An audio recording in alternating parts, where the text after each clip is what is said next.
अदिति, महागठबंधन में कई पेज थे। एक तो ये था कि कई ऐसी सीट थी जहां पर फ्रेंडली फाइट की बात वो कर रहे थे। इसके अलावा सीएम फेस को लेके था, तो सीएम फेस वाला मामला तो क्लियर हो गया। और जो फ्रेंडली फाइट वाली सीट थी, 2 सीटों पर नामांकन वापस लिया गया, लेकिन अभी भी 9 सीटें ऐसी हैं जहां लोग आपस में ही भिड़ते जा रहे हैं। तो ऐसे में महागठबंधन में जो पेच है, क्या ऊपर ऊपर ही ऑल इज वेल है कि अंदर खाने भी घमासान चल रहा है?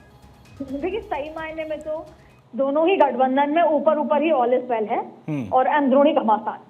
बट क्या होता है कि जीवन में एक डिसिप्लिन होता है, वैसे पॉलिटिकल पार्टी में डिसिप्लिन है।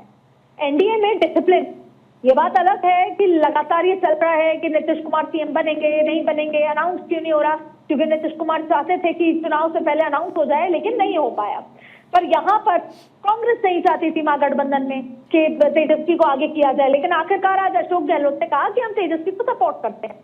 ऐसा नहीं है कि कांग्रेस, देखिए चुनाव हो गया, नामांकन की तारीखें निकल गई, लेकिन उसके बाद आज 23 तारीख हो गई जब जाकर अनाउंसमेंट किया गया है गठबंधन का। तो आप इसको समझते हैं ढंग से।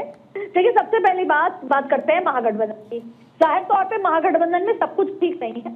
महागठबंधन में कॉम्पिटिशन या और वोट भी सेम है, एक तरह का वोट, इसलिए एक साथ लड़ रहे हैं। तो अब दरअसल कई ऐसी सीटें हैं जहां पर आप फ्रेंडली फाइट का जिक्र कर रहे हैं। अब वो उनके कार्यकर्ताओं की सीटें, कार्यकर्ता नाराज हो जाते हैं तो चुनाव हारना, उन सीटों पर तो डेफिनेटली चुनाव हार जाता है, क्योंकि वो कार्यकर्ता, जैसे अगर फर्ज कीजिए आरजेडी उतर गई तो कांग्रेस के कार्यकर्ता उस सीट को बचाने के लिए आरजेडी ना जीते, चाहे तीसरी एनडीए जीत जाए, लेकिन आरजेडी ना जीते उसके लिए वो चुनाव हार देंगे। तो ये खुद की कॉम्प्लेक्सिटीज उनके पास हैं। और कहीं ना कहीं इस तरह की बात, 2 सीटों पे तो नामांकन हो गया, अभी 9 सीटें अभी भी फाइट पर हैं। अब अशोक गहलोत वहां पर गए हैं, उस चीज को सुलझने की कोशिश करेंगे कि हम अपना ही नुकसान करें।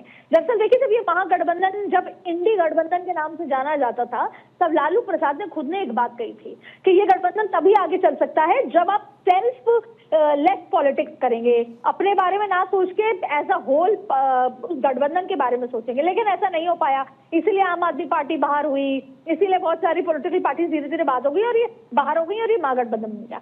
अब प्रॉब्लम ये है कि देर से यहाँ पर आज प्रेस कॉन्फ्रेंस करके अनाउंसमेंट करना, कहीं ना कहीं जनता में ये मैसेज है कि सब कुछ सही नहीं है। जैसा आपने कहा कि ऑल इज नॉट वेल, तो जनता को लगता है जब अभी सब कुछ ठीक नहीं है, सरकार जब बन जाएगी तब ये कैसे आपस में सॉल्व करेंगे कि कौन, चलिए सीएम पे तो तय हो गया, मुकेश सहनी यानी उनको डिप्टी सीएम तक अनाउंस करना पड़ा, उसकी जरूरत थी नहीं, डिप्टी सीएम तो बाद में भी तय हो सकते थे। लेकिन आप देखिए कितनी इनसिक्योरिटीज हैं कि मुकेश सहनी ने कहा कि जब तक अनाउंस नहीं करोगे तब तक मैं ढंग से चुनाव आपके साथ नहीं लड़ूंगा, क्योंकि बिहाइंड द कर्टन्स तो उनकी बीजेपी से भी बातचीत चल रही है। तो भाई मजबूरन कांग्रेस को इनके लिए भी हाँ बोलनी पड़ी।